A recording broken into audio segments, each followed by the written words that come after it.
بسم اللہ الرحمن الرحیم۔ السلام علیکم ناظرین کرام، مقبوضہ کشمیر میں مسلسل 115ویں روز بھی بھارتی فوجی محاصرے کی وجہ سے وادی میں خوف و ہراس کا ماحول اور معمولات زندگی مسلسل مفلوج رہے۔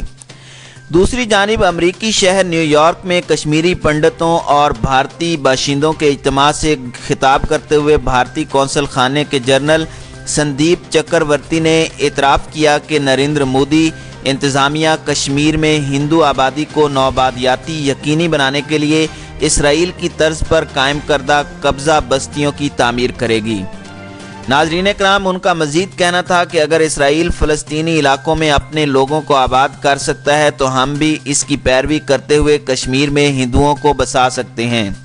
سندیپ چکرورتی کے اعتراف سے حریت قیادت کے موقف کی تصدیق ہو گئی ہے کہ بھارت مقبوضہ علاقے میں وادی کا تناسب بگاڑنے اور کشمیریوں کو اپنے وطن میں بے گھر کرنے کے لیے اسرائیلی ہتھ کنڈے آزما رہا ہے۔ بھارت کی حکمران جماعت بی جے پی کے ایک رہنما رام مادھو نے کہا کہ ان کی ہندو قوم پرست جماعت تقریباً 2 سے 3 لاکھ ہندوؤں کو وادی کشمیر میں لانے کے لیے پرعزم ہے۔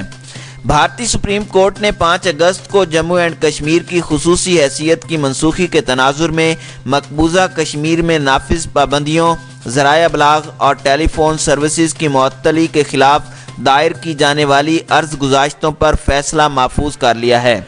دوسری جانب پلوامہ کے علاقے بڈگام میں شہید ہونے والے 2 کشمیری نوجوانوں کی نماز جنازہ میں ہزاروں افراد نے شرکت کی۔ شہید نوجوانوں کو آزادی اور پاکستان کے حق میں اور بھارت کے خلاف فلک شگاف نعروں کی گونج میں سپرد خاک کیا گیا۔ ناظرین کرام، اسی طرح بھارتی تحقیقاتی ادارے نے جھوٹے مقدمے میں نظر بند معروف کشمیری تاجر ظہور احمد ویٹالی کی ضلع بڈگام میں 6 کروڑ روپے مالیت کی اراضی قبضے میں لے لی۔ بین الاقوامی میڈیا کے مطابق سائبر سیکیورٹی کمپنیوں کا کہنا ہے کہ کشمیر کے مسئلے پر پاکستان اور بھارت میں خطرناک سائبر وار شدت اختیار کر گئی ہے۔ ناظرین کرام، اسی طرح برطانوی خبر رساں ایجنسی رائٹرز نے انسانی حقوق کی عالمی تنظیم HRW کے حوالے سے بتایا ہے کہ مقبوضہ کشمیر اور ایسے دیگر جنگ زدہ علاقوں میں خواتین بھارتی سیکیورٹی فورسز کے لیے سب سے آسان ہدف ہوتی ہیں، جن کے خلاف وہ اپنی من مرضی سے انسانیت سوز اقدامات کرتی ہے۔ ناظرین کرام، یہاں یہ امر قابل ذکر ہے کہ مقبوضہ کشمیر میں مودی حکومت نے مسلسل 115 دن سے کرفیو نافذ کر رکھا ہے۔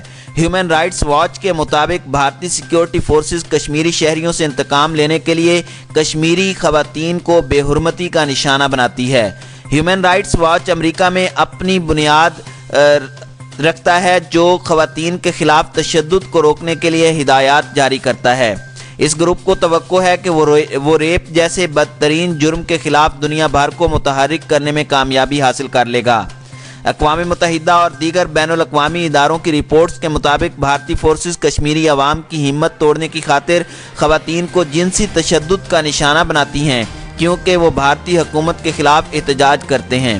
لیکن مظلوم کشمیری خواتین کو ہر قسم کے تشدد اور استبداد کا شکار بنانے پر سیکیورٹی فورسز سے کوئی باز پرس نہیں ہوتی، جس سے انہیں اور زیادہ شہ ملتی ہے۔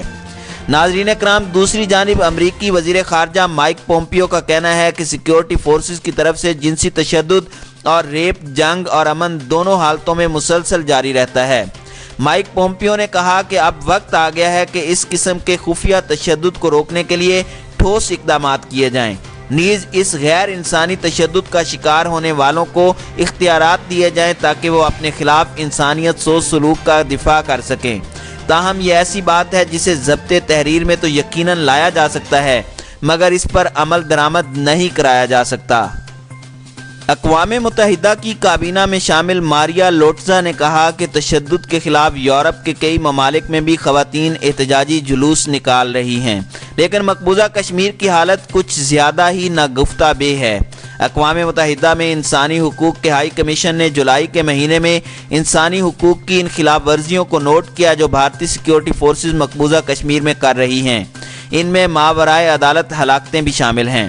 ناظرین کرام، رپورٹ میں یہ بھی بتایا گیا ہے کہ بھارتی فوج کو غیر معمولی اختیارات حاصل ہیں جن کی بنا پر کشمیریوں سے جس حد تک چاہیں بدسلوکی کر سکتی ہیں۔ ان سے اس حوالے سے کوئی باز پرس نہیں ہوتی۔ یہ خصوصی اختیارات 1990 میں بھارتی فوج کو دیے گئے۔ اقوام متحدہ کے سیکرٹری جنرل کی خصوصی نمائندہ پامیلا پیٹن نے کہا کہ انہیں تشدد اور بے حرمتی کا شکار بننے والی بہت سی خواتین سے ملاقات کا اتفاق ہوا ہے اور وہ سمجھتی ہیں کہ اب اس قسم کی غیر انسانی کارروائیوں کو سختی سے روک دیا جانا چاہیے۔